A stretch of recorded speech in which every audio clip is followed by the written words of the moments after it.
Karamihan sa atin na mga Christian ay hindi tayo familiar sa salitang regeneration.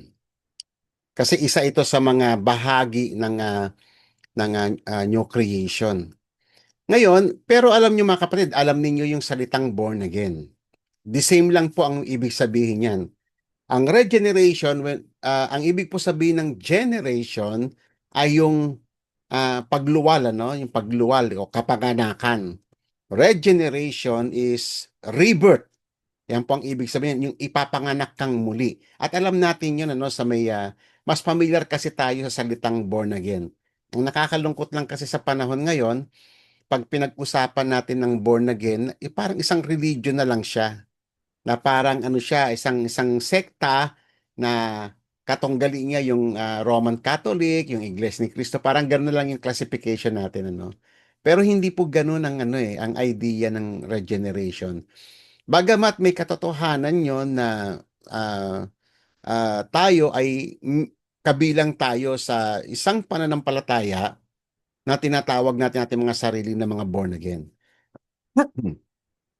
Ngayon mga kapatid, ang iba pang mga terminology sa salitang regeneration ay yung tinatawag nating born again or rebirth or new birth or born from above. So isinilang kang muli pero this time hindi na po sa lupa, sa langit ka ipinanganak. At ito rin ay tinatawag din sa may Bible na spiritual birth o sa mga ibang mas theological na term na recreation. Tayo po ay na-recreate. So, yun po yung mga mahalagang aspeto ng atin pong pananampalataya. Tayo ay ipinanganak nagkaroon tayo ng spiritual birth through Christ by the power of the Holy Spirit. Tayo ay recreate. Yan po importanteng mga aspeto ng regeneration. Or sa mas malalim pang terminology, ito ay tinatawag na spiritual resurrection natin. Yan po yung mga idea na nakapaloob sa salitang regeneration. Kaya nga rito sa aking title, makikita nyo sa ibaba yung salitang from death to life. Diyan kasi tayo nag-start. Diyan tayo nag-start na mananampalataya, na tumawag sa Diyos. Diyan tayo nag-start na ma-convert. Diyan tayo nag-start na ma-save. Diyan tayo nag-start na magkaroon ng thirst sa Panginoon kasi diyan nag-start yung buhay. Kasi dati patay tayo. Yan ang isang katotohanan. Ang tao, dineclare yan sa may Bible, na apart from Christ, he is dead spiritually. Okay? So, kaya nga isa sa mga kahangahangang ginawa ng Panginoon ay binigyan tayo ng buhay. Binuhay tayo, na-recreate tayo, ipinanganak muli tayo ng Espiritu. Ngayon, taglay-taglay na natin yung buhay na siyang pinag-uusapan natin last week. Yung buhay ng Panginoon, sumasa atin na.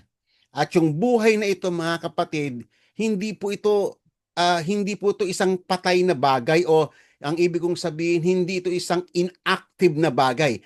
Yung buhay po na tinanggap natin sa Panginoon is active. Nagtatrabaho po siya. Araw-araw, meron siyang ginagawa sa buhay natin.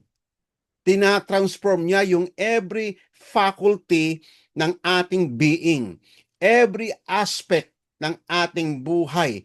Emotionally, physically, mentally, spiritually, socially, etc., etc. Every aspect ng buhay natin. Okay? So, itong regeneration na to, nung na-born again tayo, that is the starting point. Okay? Starting point pa lang yan. Nung tayo po ay iniluwal ng Panginoon, ay baby pa lang tayo. Kaya isang napakalaking maling kaisipan, yung kapag sinabing born again, ang taas na kagad ng expectation mo. Hindi po kapatid. Kasi bagong panganak pa lang siya, baby pa talaga siya. Parang dito sa physical sense, ang baby, what do you expect sa baby? Di ba? So, baby pa lang siya, kinakailangan niya pang siyang in-nurture hanggang sa lumago tayo. So, ganun din po sa spiritual aspect. Kinakailangan natin mag-grow sa pamamagitan ng reading the Word of God, lumalago tayo hanggang sa tayo ay maging adult o tinatawag nating mature. Kasi ang mga newly born no, ng Panginoon ay aminin natin lahat tayo immature. So kinakailangang mag-mature. Okay?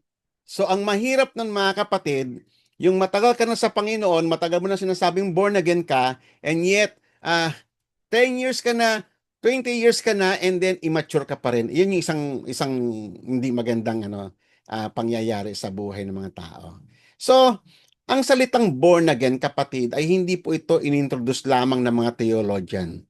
Ito po mismo ay revelation ng Panginoong Yesus sa katotohanang nangyayari sa lahat ng mga hinirang niya. Ito po ay trabaho ng Diyos sa atin. Kasi hindi natin kayang i-born again ang ating sarili. Hindi natin kayang iluwal ang ating sarili. Kasi patay nga tayo eh. Ang patay, hindi niya kayang bigyan ng buhay ang kanyang patay na katawan. Kaya nga, ang lahat ng ito, ang Diyos ang nagbigay sa atin. Tatandaan nyo ha, sa may Bible, madalas yung ma-encounter yung ang mga paano nagpapagaling ang Panginoon, yung mga pilay nakalakad, yung bulag nakakita, yung patay bumangon, yung bingi nakarinig, and so on and so forth. So actually, ganun tayo eh. Dati bulag tayo, pero ngayon nakakita na tayo. Na-revive eh, hindi po ba? Dati hindi ka makapakinig, ngayon nakakapakinig na tayo. Dati hindi tayo makalakad sa Panginoon, ngayon nakakalakad na tayo. So, nakita nyo no, yung direction ng regeneration from death to life, from darkness to light. So, yun po yung direction ng isang tunay na born again. This is not a religion. It is experiencing the power of God through the Holy Spirit. Ngayon, paano po ba ito nag-start? Okay, babalikan natin ang John chapter 3 kung saan yung tagpo na ang Panginoong Yesus ay kinausap siya ni Nicodemus. Si Nicodemus ay isa sa mga kilalang Pharisee, nasa liderato ito ng mga Pharisees, mataas na tao ito eh. Yan, nagkaroon silang conversation. Si Nicodemus, kakaiba siya sa kanyang mga colleagues na mga Pharisees kasi karamihan sa mga Pharisees antagonist ito eh. Laban ito kay Jesus Christ eh. Pero siya, curious siya eh. May space sa puso niya, sabi niya, tamang ginagawa ng taong ito eh. Magaganda yung mga katuruan niya eh. So ngayon, in-approach niya ang Panginoong Yesus, sabi niya, actually ang tinatanong niya about yung establishment ng Kingdom of God na siyang hinihintay ng mga Israelita. Kaya lang ang kanilang thinking ay physical kingdom na merong isang political, physical ruler na magte-take over sa buong mundo, no? Pero hindi ganoon ang sinabi ng Panginoon ng kanyang revelation. Ito ang sinasabi ng Panginoong Hesus dito, obviously, is a spiritual kingdom. At ito exactly yung word na sinabi niya, particularly verses 3 to 5. Sabi rito ng Panginoong Hesus, most assuredly, I say to you, unless one is born again, he cannot see the kingdom of God. And then yung ikalawang revelation ng Panginoon, most assuredly, I say to you, unless one is born of water and spirit, he cannot enter the kingdom of God. So nakita niyo yung dalawang statement ng Panginoon. Yung una, yung makakita. Yung ikalawa, yung papasok ka na sa kingdom of God. So dalawang stages 'yan. Tatandaan ninyo mga kapatid, unless na ang tao ay ma-born again. At ito alam natin, hindi natin kayang i-born again sarili natin. Hindi natin kayang imulat ang mga mata natin. We are dead eh. Ang patay ba nakakita? Di ba? Ang patay ba nakakapakinig siya? Wala. Ang patay ba makakapag-response? Wala. We are totally inactive when it comes to our salvation. It is all God's initiative, yung ating salvation. Wala tayong participation dyan. Si God ang umabot sa atin noong mga panahon na tayo'y mahihina pa. Noong mga panahon na tayo'y nagtatampisaw pa sa kasalanan. At pag naintindihan mo to mga kapatid, napakasarap. Kaya nga, yung ating awitin kayo na, I stand in awe of you, na inabot ng Panginoon ng isang taong makasalanan. Di ba? Tayo yun eh, inabot tayo ng Panginoon. Hindi dahil sa tayo ay merong something good sa atin. Actually, sabi ng Bible, kayo ang pinakamasama eh. Totoo yun. Isa ako doon. Aaminin ko yun. Ha? Isa ako sa mga taong masasama. Pero kita mo ang ginawa ng Panginoon sa akin. Okay? At bawat isa sa atin ay mayroong testimonyo ng kabutihan ng Panginoon. So yung unang tagpo no na ang unang-unang mangyayari sa isang taong na born again ay yung makakakita siya, yung mabubuksan ang mata niya. Mabubuksan hindi lamang yung mata niya, mabubuksan pati ang kanyang pandinig. Dati-rati, alam niyo mga kapatid, sarado mata natin, sarado tainga natin.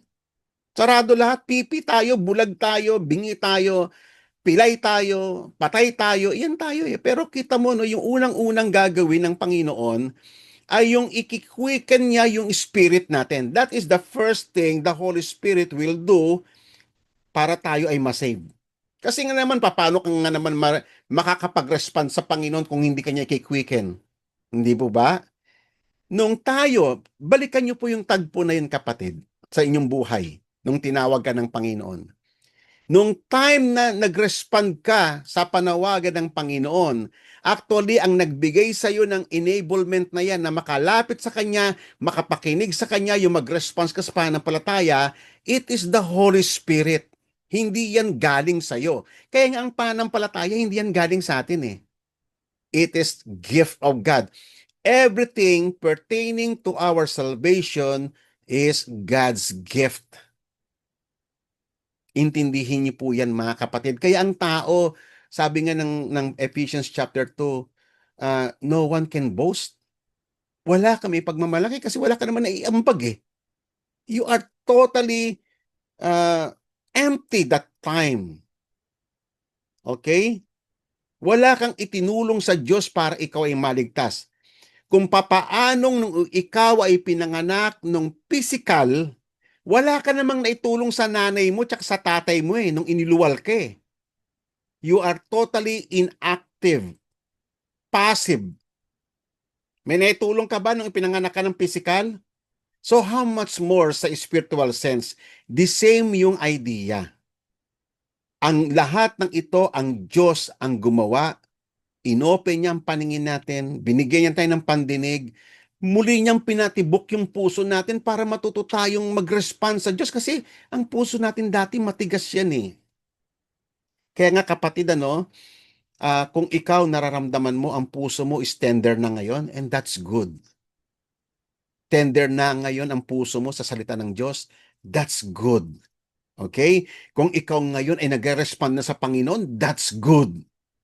Ibig sabihin, nag-start nang magtrabaho ang banal na espiritu sa buhay mo. Amen?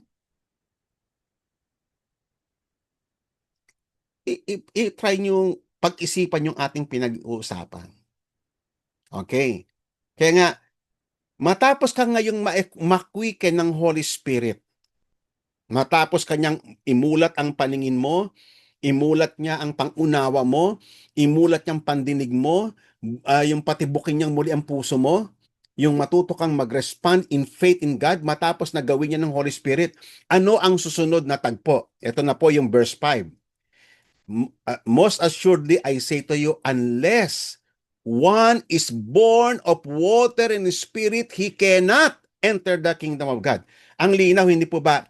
Yan na po yung response na matapos kang i-quicken ng Holy Spirit, ang tendency natin ay magre-respond ka na kay God.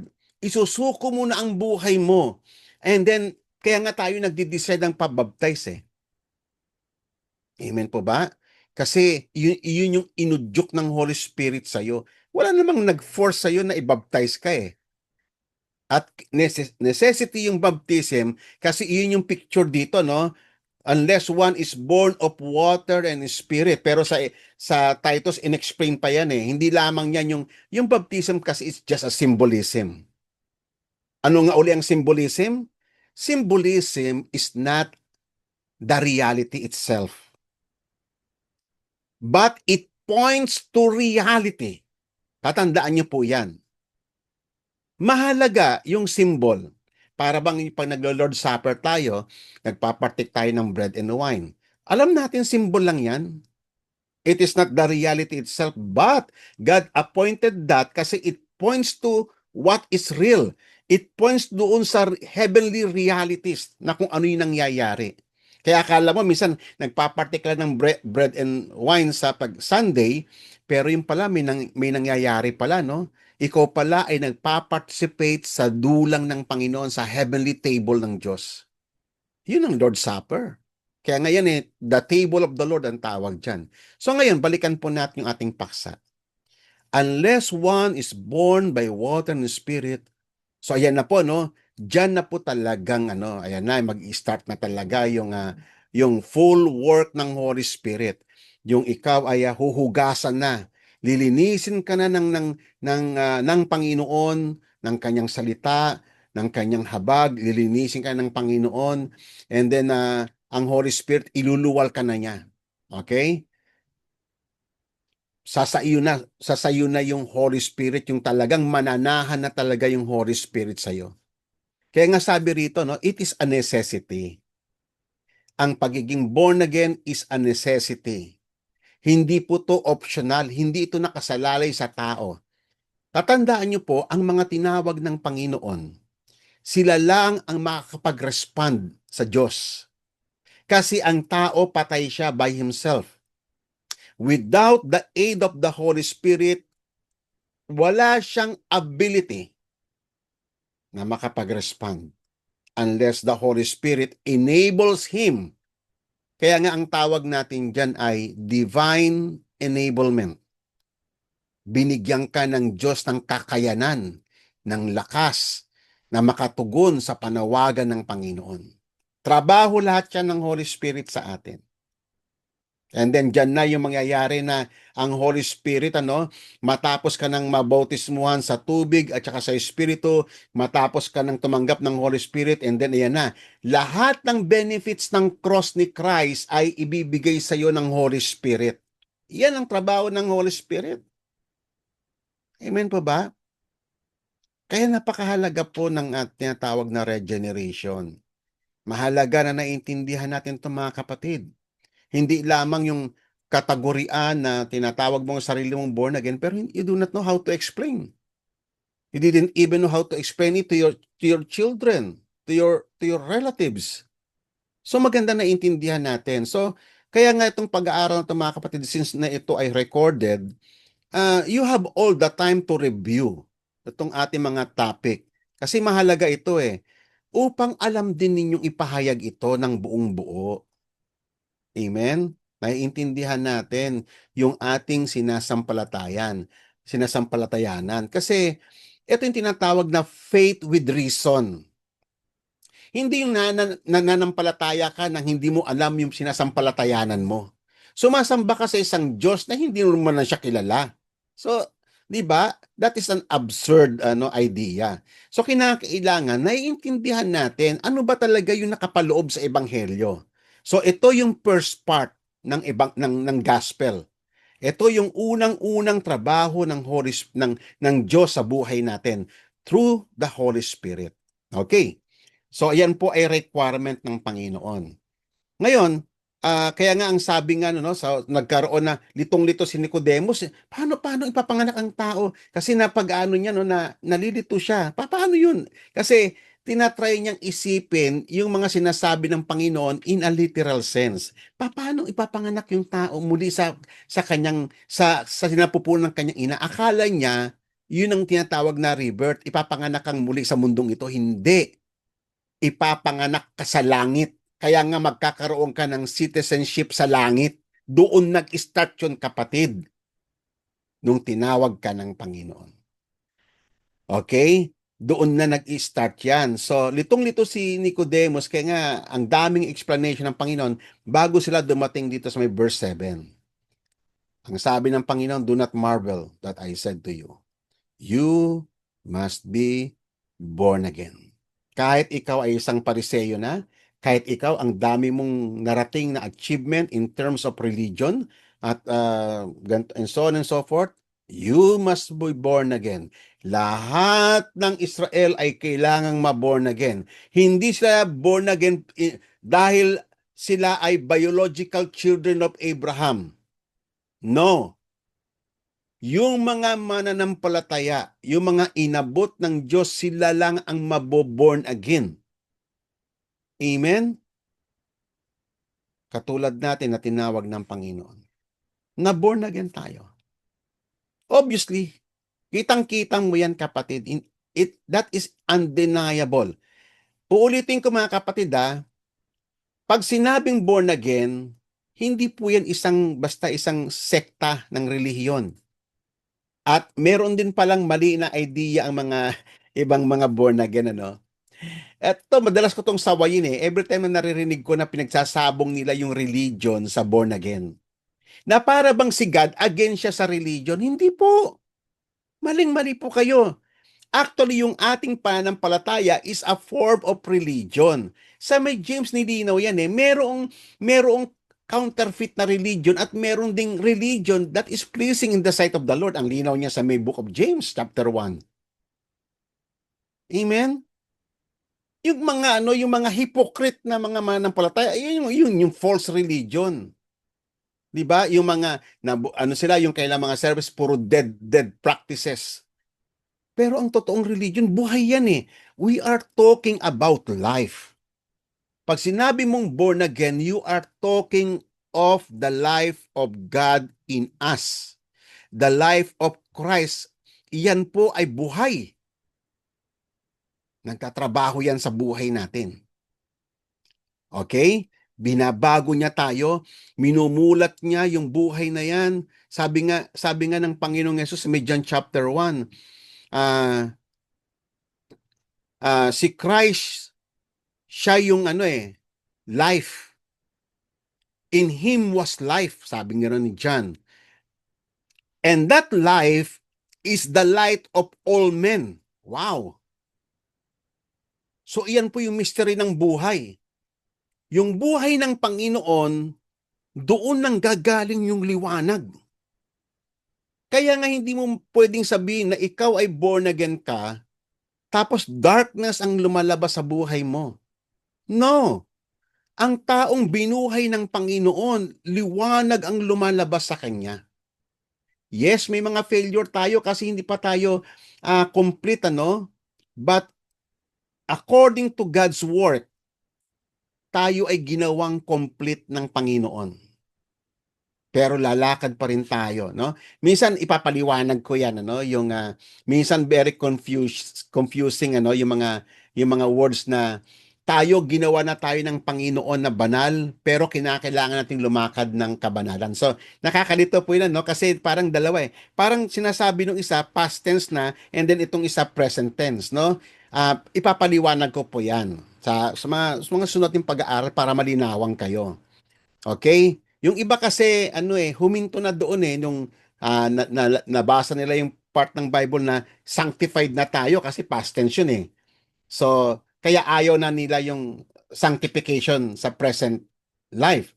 So, iyan po ay isang kalituhan. Actually, maraming Kristiyano, even pastor, lito sa mga area na yan. Pag-uusapan po natin yan next week. Okay?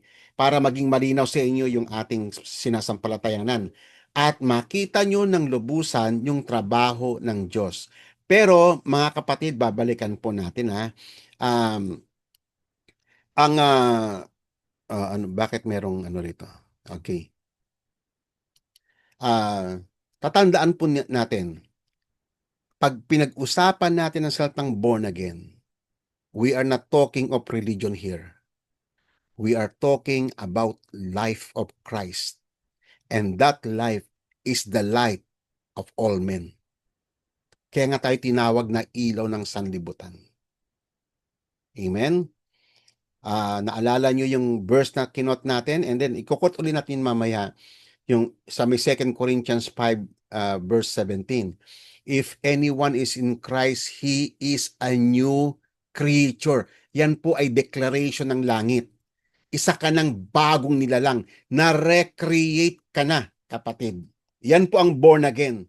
Na-recreate ka na. Kung dati kamukha mo si Satanas, may sungay ka, may pangil ka, may buntot ka, and this time, ngayon, ikaw na ngayon ay tinatransform na ng Holy Spirit na maging kalarawan mo ang Diyos sa pamamagitan ni Kristo. Amen? Yan po yung recreation. Na-recreate tayo. And then napakaganda po yung sumunod na talata. Old things, yung mga luma sa buhay natin has passed away. Ibig sabihin, lumilipas na siya. And behold, all things become new. So, iyan po yung nangyayari, kapatid. Ang talagang na born again, ikaw mismo ay nagte-testify sa iyong sarili na nakikita mo yung work ng Holy Spirit. Kung papaano kang tinutulungan ng Holy Spirit na mabago yung karakter mo, mabago yung mga worldview mo, mabago yung mga nakasanayan mong mali, yung ma-break yung cycle of sinning sa buhay mo. Makikita mo na yan, ikaw mismo witness ka diyan. Unti-unti kang natatransform. Kasi yun yung declaration ng langit All things become new. Magbabago talaga, kapatid. Kaya habang tumatanda ka, tulad ko, pumuti ng buhok ko, ilang taon na ako nakakilala sa Panginoon. Way back 1986, ilang taon na ngayon? 2025 na ngayon. Buhat noon, I am a witness kung papaano ang Diyos nagtrabaho sa buhay ko. At ganun din kayo, kapatid. You are all witnesses. Kaya nga tayong lahat ay witnesses of God. Kiniklaim lang yan ng mga Jehovah's Witnesses pero ang totoo nun, tayo ay mga witnesses, tayo tinawag ng Panginoon as witnesses. Anong wini-witness natin? Yung trabaho ng Diyos sa loob natin. Nakikita natin yon. Hindi nyo ba napapansin yung kapatid na dati ito yung ugali mo, ito yung asal mo na ayaw mong bitawan, and then later on, nare-realize, mali pala yung ugali ko. It is a good thing, kapatid. Pag nakikita mo yan sa may buhay mo, nagkakaroon ka ng realization ng kung ano yung tama sa harapan ng Diyos. Okay, so marami pa kasi tayong pag-uusapan, actually, marami tong mga na-i-prepare ko na pero sana kung saan lang tayo abutin ng Panginoon. Okay, so ito po yung dati nating kalalagayan, kapatid. And this is very important sa understanding ng gospel.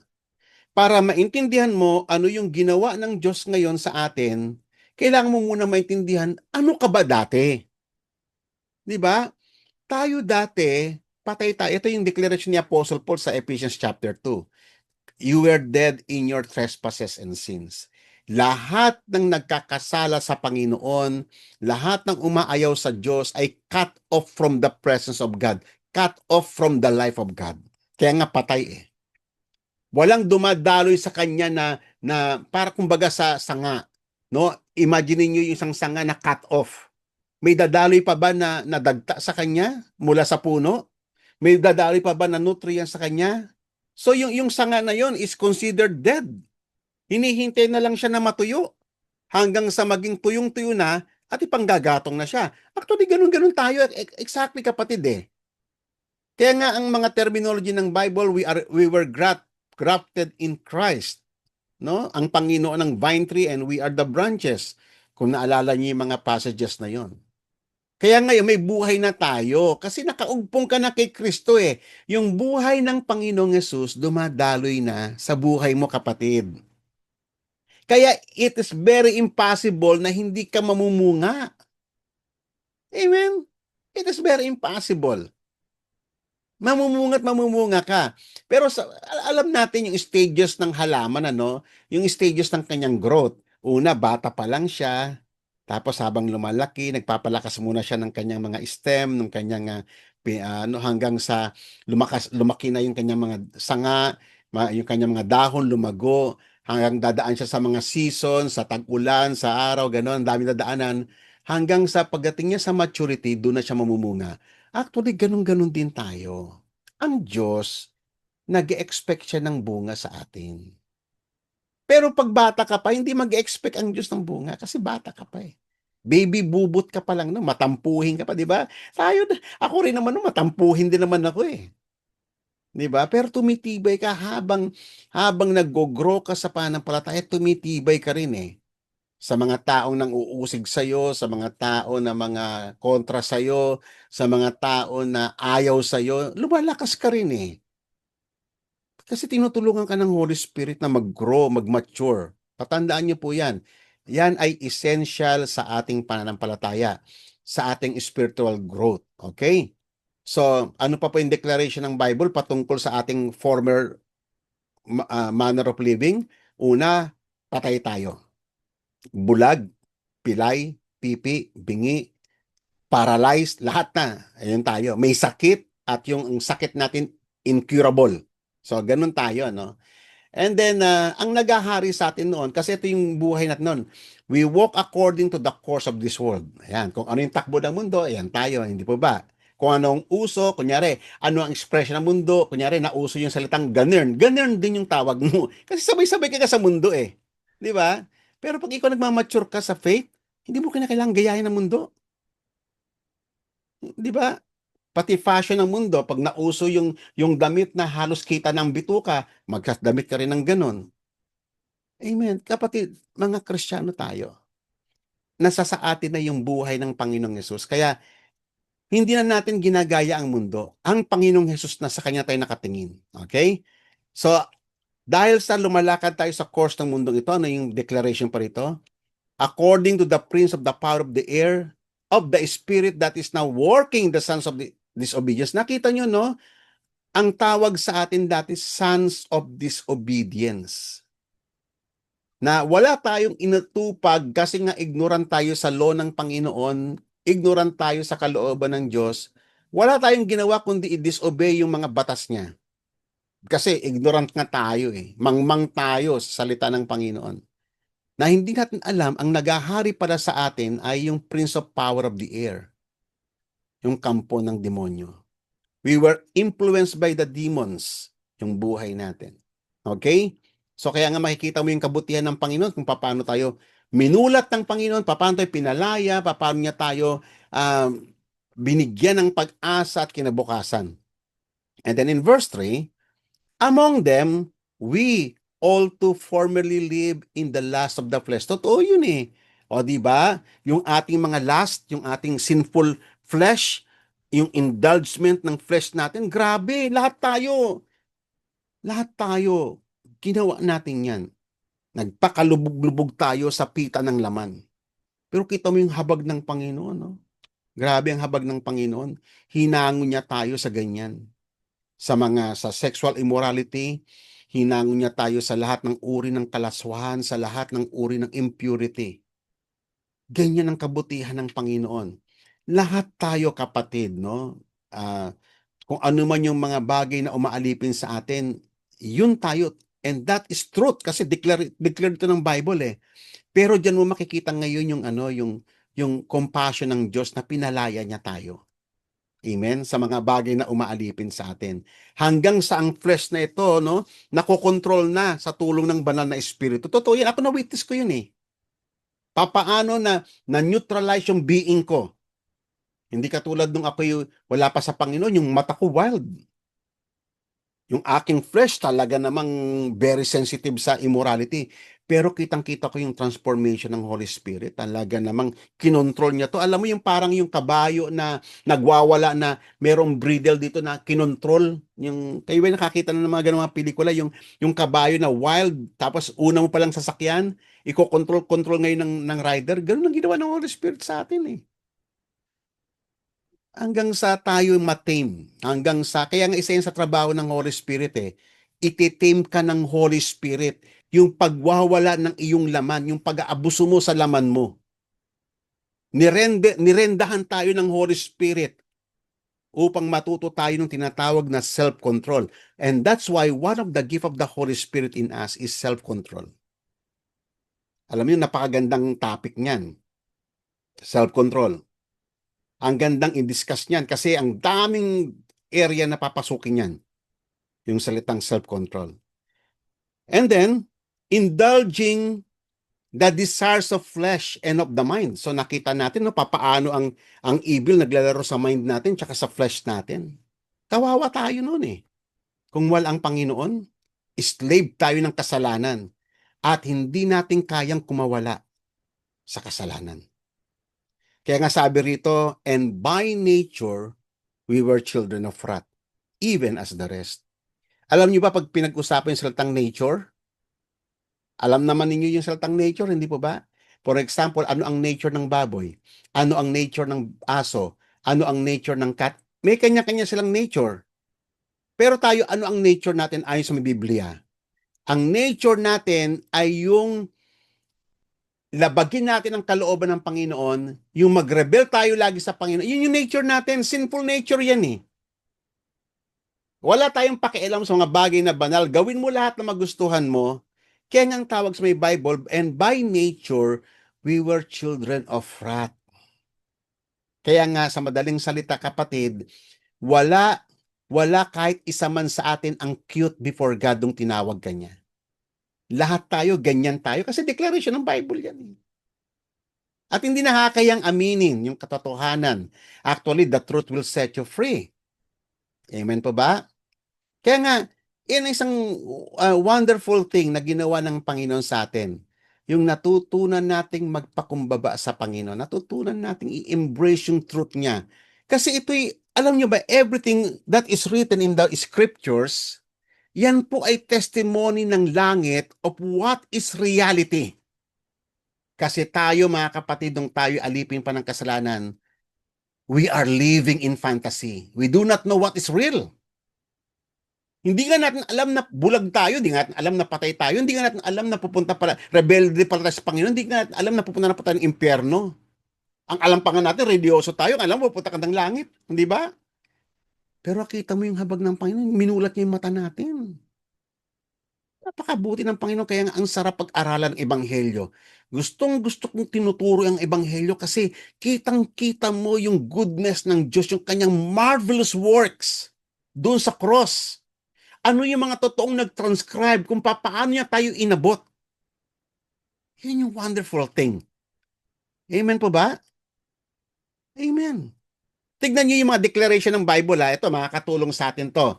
Para mas maintindihan ninyo yung bakit ganito no yung statement dito ni Apostle Paul na we were sons of disobedience, we were by nature children of wrath, and we were dead in our trespasses and sins. Tignan po natin sa ibang mga talata ng Biblia. Una, ito, dineclare sa may Ephesians 2:1, we were dead in our trespasses and sins. Pangalawa, we were sons of disobedience. Pangatlo, by nature children of wrath. Pang-apat, in Romans 8 verse 7, hostile toward God and thus not subject to the law of God. Wow! Ayaw natin sa batas ng Panginoon. Ang gusto mo, ikaw ang batas. Ikaw ang masusunod. Pero religious ka, kinoconfess mo yung Diyos na siya ang Diyos mo, pero you are living in direct opposition sa kanyang kalooban. Kaya nga hostile toward God, rebellious against God eh. Pang-apat, pang-lima, we suppress the truth in our righteousness. Declaration niya sa may Romans chapter 1. Sinusuppress natin yung katotohanan. Tinatawanan pa nga natin. Ako, isa na ako doon eh. Tinatawanan ko yung mga umahawak ng Bible, tinatawanan ko yung mga ganito. Para bang feeling ko na mas magaling pa ako sa kanila. Pero mangmang pala ako. Kita mo kung, grabe. Alam mo minsan, pag iniisip ko yung kabutihan ng Panginoon, yung kanyang long suffering, yung kanyang patience sa akin, kung paano ako pinagtiyagaan ng Panginoon hanggang sa ngayon, nakikita niyo, nakapagtuturo na ako ng malayang-malaya. Grabe ang habag ng Diyos. Inabot niya talaga ako. Pinakita niya sa akin, niladlad niya yung aking karumihan, ipinakita niya kung sino talaga ako. And then, nung nakita ko na yung aking kahubaran, nung nakita ko na yung aking mga karumihan, doon ko lamang nakita yung kanyang kabanalan. Doon ko lamang nakita yung kanyang majesty. Amen? Kaya nga, importante ito kapatid na makita mo ang miserable condition ng tao. Kasi pag hindi ito naging malinaw sa inyo, you will never understand the beauty of the gospel. Amen. So ano pa? They refuse to love the truth. 'Di ba? Totoo 'yun eh. Kasi tayo pa naman noon, may kanya-kanyang version tayo ng truth. Ayaw natin doon sa declaration ng truth ng Biblia. Okay. Napakagandang actually pag ito na i-breakdown natin 'tong gagandang topic ito eh. Ito pa, yung sa may John chapter 5, sinabi ng Panginoon, you are unwilling to come to Him. Di ba? Gusto nyo sa Diyos, di ba ang daming ganong tao, pero they are unwilling. Alam nyo ba ako, no, sa tagal ko na rin sa pananampalataya, ang dami ko ng mga Bible study na ginanap, meron sa mga munisipyo, sa mga government offices, sa provincial, ang dami ko nang ginawang mga Bible studies eh. Alam nyo ba, gustong-gusto nila yung pag naririnig nila yung pangako ng Diyos. Yan. Gustong-gusto yan ng mga unbeliever eh. Pag naririnig nila yung pagpapala ng Diyos. Gustong-gusto nila yung healing mula sa Panginoon, yung ibe-bless sila. Pero when it comes, doon na sasabihin mo na yung truth na i-challenge mo na sila para lumakad sa Panginoon. Oh, sabi ng Panginoong Yesus, tama eh. They are unwilling to come to Him. Ayaw na nila. I-try ninyo sa mga bini-BS ninyo sa mundo. Pag-usapan yung idolatry. Doon pa lamang yung katotohanan ng ayaw na nila eh. Sisimangot na, makita mo nang babago na yung ano nila. Pero yung pinag-uusapan natin yung blessing, pinag-uusapan natin yung lahat ng promises ng Panginoon, yung ngiti nila corner to corner. Okay? So, intindihin niyo po yung mga tao sa mundo. Ito pa, sa may chapter 7, verse 51, ang tawag sa atin, stiff-necked people. Okay? Ang ibig sabihin, hardened hearts. Okay? We always resist the Holy Spirit. Lahat ng ito, kapatid, ako nakita ko yan sa buhay ko. Kaya nga, I'm very thankful sa Panginoon na kung paano niya ako pinalaya sa lahat ng mga ito. And I pray, mga kapatid, kayo rin makita nyo rin ang inyong mga sarili. Kasi doon nyo lang makikita ang beauty ng gospel. Doon nyo lang makikita after that yung confession, yung pag-amin ng katotohanan kung gaano ka ka-miserable dati, doon ka lang mag-start na mag-resort na lumapit sa Panginoong Yesus and you will beg on your knee, Lord, have mercy on me. I'm a sinner. And that is a great thing na mabanggit ng isang tao. Lord, I am a sinner. I am a worst sinner. Amen? Wonderful. Pag-usapan pa po natin yan later on. Okay. So, kaya nga no, doon sa may Ephesians chapter 2, pinagpatuloy ni Apostle Paul, hindi siya nag-end doon na dineclare lang ni Apostle Paul yung ating former miserable condition, and yet, in verse 4, ito na yung sinabi niya na yung ebanghelyo. Yung good news. Ano yon? But God, being rich in mercy, because of His great love, with which He loved us, even when we were dead in our trespasses, habang ikaw ay nagre-rebelde sa Kanya, habang ikaw ay nagtatampisaw doon sa iyong kasalanan, ang ginawa ng Diyos out of His mercy, He made us alive together with Christ. Binuhay ka ng Panginoon. Nag-resurrect ka from the dead. Na-quicken ka ng Holy Spirit. Kaya nga yan tinatawag na the grace of God. We do not deserve it. Alam niyo ba kung ano talaga ang truly na deserve natin? Impyerno. Dahil sa ating buhay. Kaya nga wala tayong claim sa Panginoon. Kaya nga yung parable nga ng prodigal son, makikita niyo yung mensahe doon ng Panginoon na tayo yung mga tao na na-forfeit na natin yung inheritance natin. Wala tayong asahan na sa Diyos. Kasi ginawa na natin lahat ng ganang magustuhan sa buhay natin. Na-forfeit na natin. And then yung mga tao ngayon feeling entitled, di ba? Kala mo kung makademand sa Panginoon eh. Akala inuutusan pa nila si God na, Lord, bakit ganito? Dapat ganito, Lord. Anak mo ako. Ganito. No, wala na tayong claim. Lahat ng meron tayo ngayong tinawag na tayo ng Panginoon, lahat ng ito ay habag lamang ng Panginoon. Kaya nga mahihiya ka eh. Mahihiya ka pag naaalala mo yung ginawa ng Diyos na, Lord, I do not deserve this. Because Lord, what I truly deserve is death, eternal punishment. And yet you love us. You love me with your everlasting love. Yun po yung beauty ng gospel eh. Amen? Kaya nga, ito yung tinatawag na you have been saved by grace. It is not of your works. It is the gift of God. Niregaluhan ka ng Diyos kahit na enemy ka niya. Wonderful, isn't it, mga kapatid? Ngayon, another na picture ng resurrection, ito kasi minsan pag yung pinag-uusapan sa mga churches yung salitang born again, nakakalimutan yung idea ng resurrection eh. Actually, alam mo kapatid, pag ikaw ay na-born again, that is our spiritual resurrection. O kung titignan mo to sa term ng sa Book of Revelation, it is the first resurrection of the saints. Nag-resurrect na tayo kapatid spiritually. And in the final day, sa pagbabalik ng Panginoong Yesus, kung tayo ay dadatnan ng kamatayan, magre-resurrect pa rin tayo physically. Patandaan niyo po yan ha, merong dalawang resurrection na pinag-uusapan sa may Bible. The spiritual resurrection and the physical resurrection. So tayo na mga na-born again, we have been raised up from the dead. Ang linaw yan sa scripture na ilang beses natin napasadahan yan kanina. Binuhay tayo ng Panginoon. Ang tawag dyan ay resurrection. Amen po ba? Okay. So, verse 4 ng chapter 6, therefore we had been buried with Him through baptism into death. So, and that is the picture of baptism. Kaya essential yung baptism eh. Bagamat it is only a symbol, but it portrays the reality of what God has done to us through the power of the Holy Spirit in Christ. Nung inilubog ka doon sa may tubig, ipinampakita yung tubig ay symbol ng kamatayan. Okay? It is a symbol of death. Naalala niyo nung panahon ni Noah? Kaya nga sa 2 Peter, in-explain ni Apostle Peter na ang baptism, yung Noah's flood noon ay it has something to do with baptism. Okay? Balikan niyo lang po yung part na yon.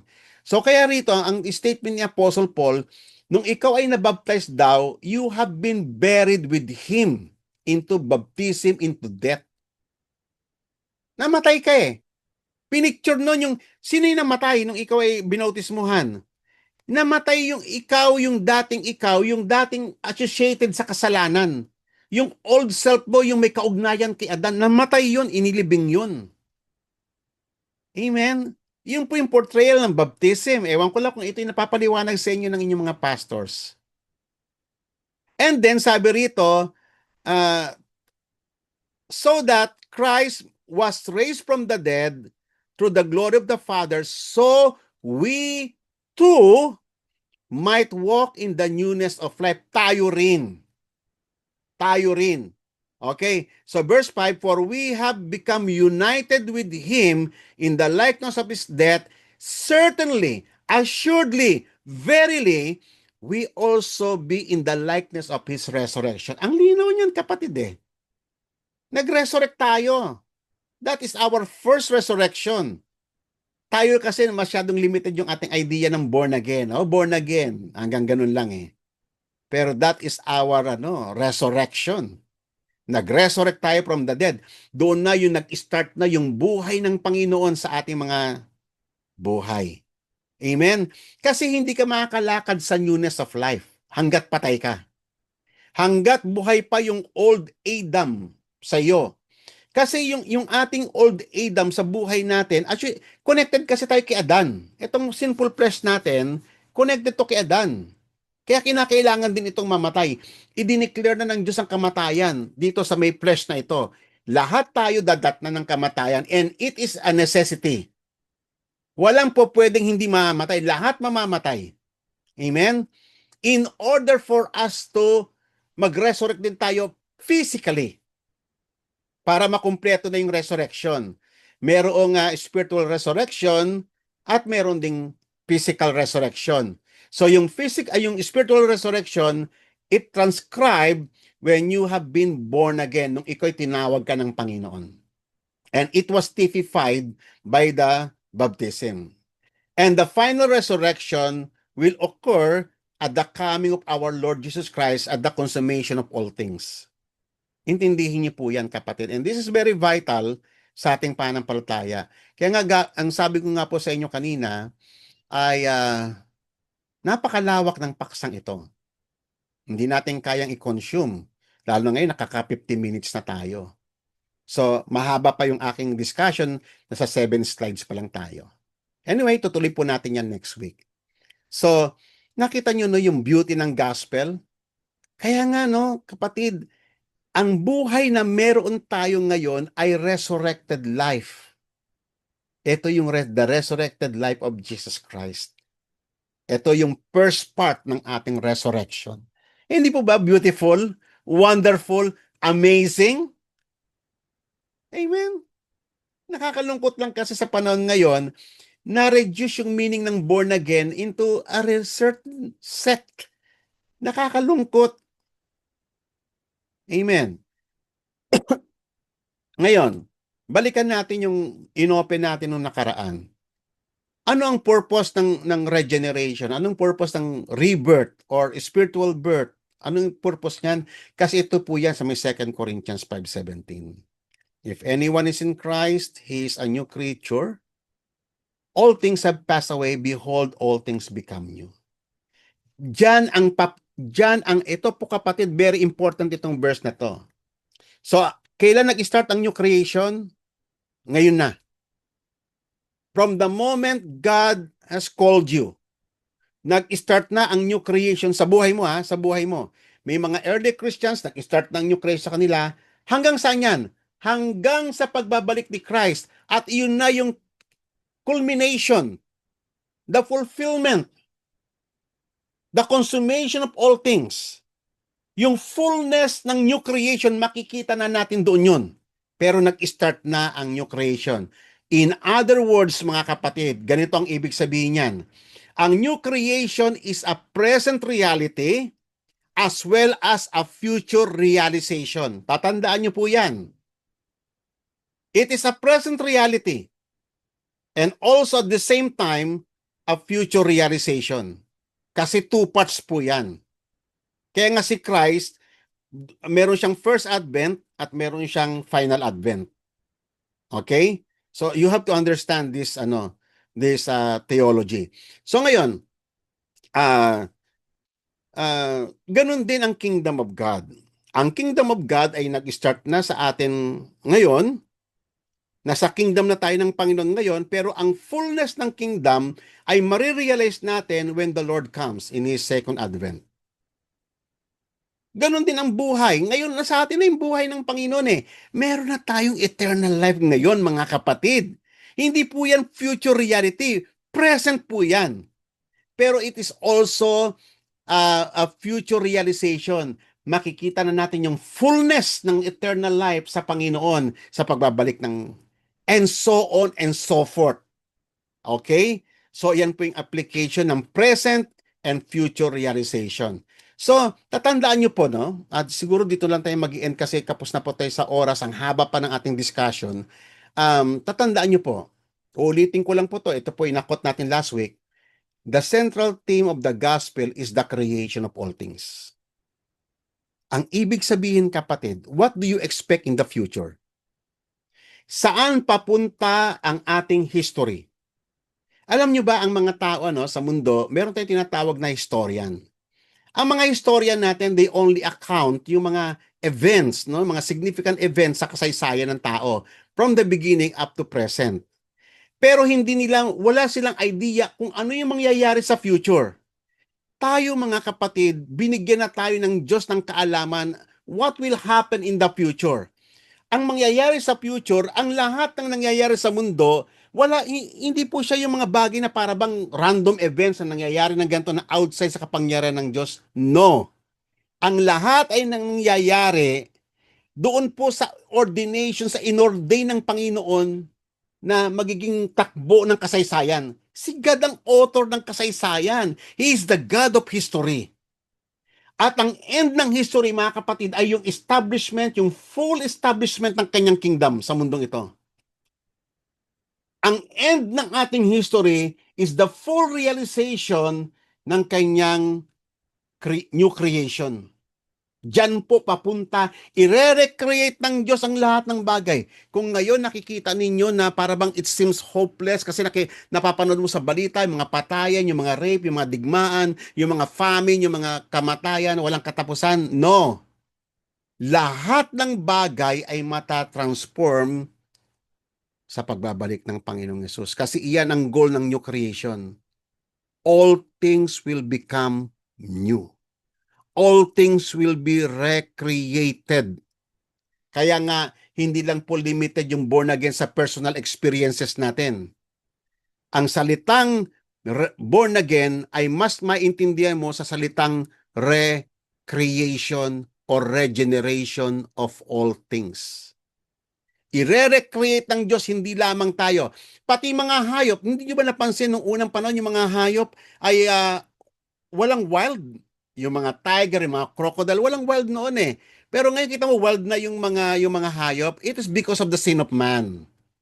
Connected ang creation sa atin kasi ang tao ang ginawa ng Diyos na head of humanity ng buong creation.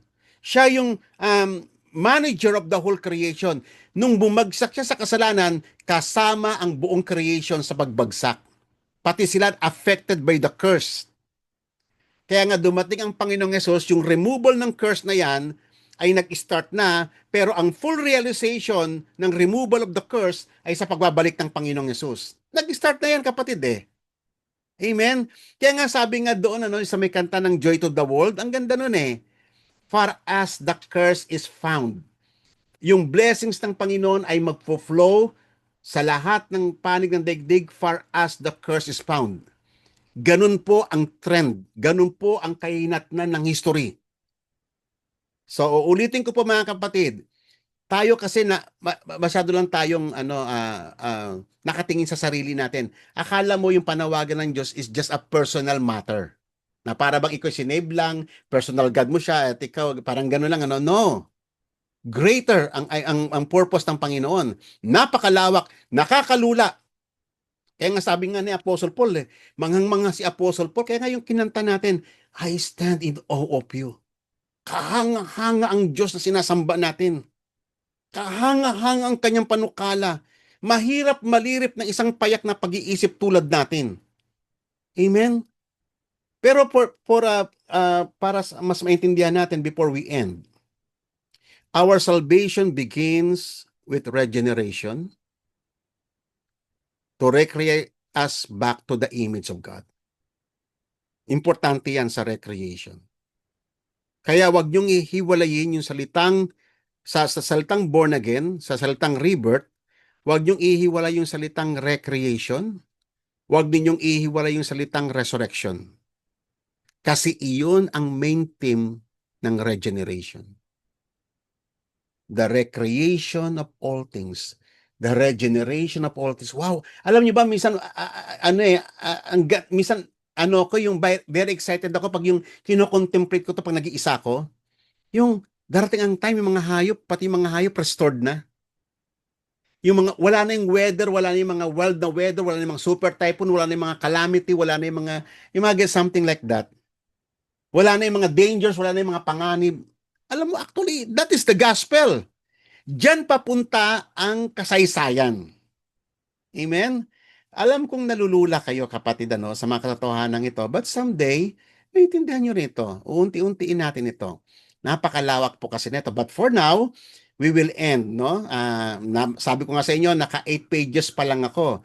Meron po ako na i-prepare na 35 slides. Naka 8 pages pa lang tayo. Pero anyway, I do believe na ito ay sufficient enough para may matutunan tayong mahalagang bagay about sa ating faith. Amen po ba?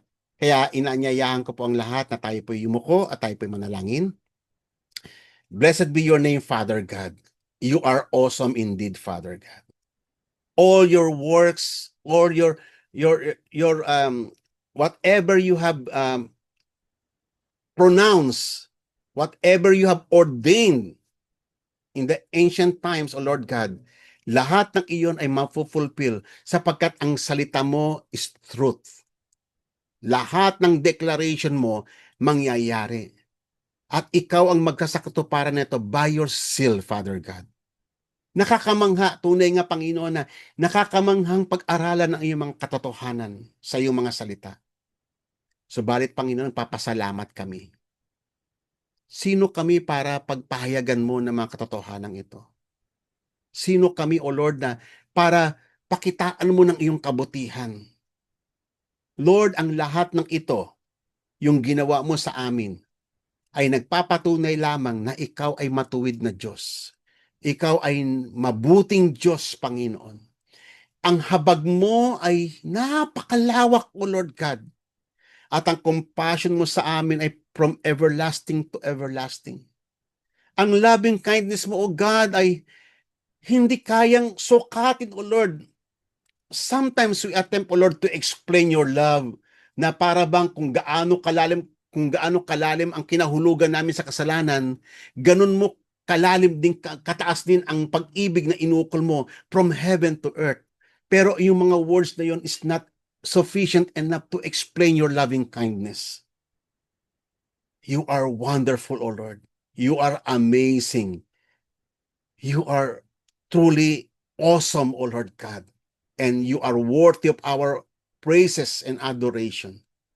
Panginoon, muli, aawitin po muli namin ang inawit po namin kanina as a ending, O Lord God, upang patuloy naming ma-reflect, O Lord, ang beauty mo, yung kindness mo. At lahat kami ay magsisamba sa banal mong pangalan.